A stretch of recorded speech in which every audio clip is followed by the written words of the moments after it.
Kopik ini hadir dalam rangka sebagai tempat isolasi terpusat ya, untuk masyarakat yang terkonfirmasi positif. Nah, tentu ini dilakukan dalam rangka memberikan pelayanan yang maksimal untuk meningkatkan imunnya. Makanya diberilah tempat isolasi yang enak, yang bagus, yang ada wifi sehingga mereka bisa enjoy dan tidak jenuh dalam melakukan isolasi.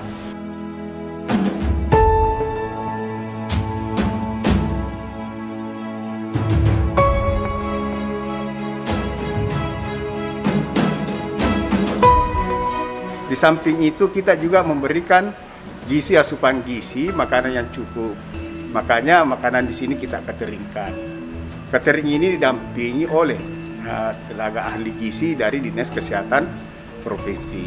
Nah, di samping itu mereka juga diberikan ruang atau waktu untuk melakukan senam, berjemur di pagi hari. Tujuannya untuk meningkatkan imunnya.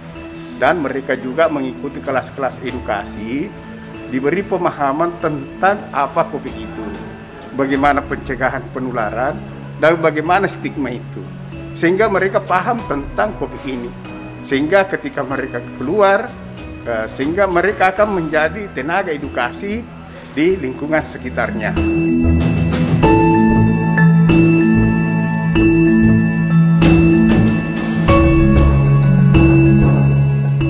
Alhamdulillah sampai sekarang dari 54.000 kasus di Sulsel, 12.000 dirawat di Duta Kopik. Jadi sudah 12.800 yang dirawat.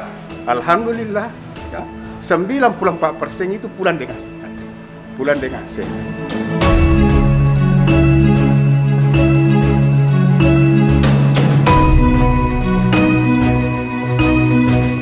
Nah, makanya ya, ini harus dikembangkan terus, kita dorong bagaimana masyarakat ikut isolasi di wisata Duta Kopik.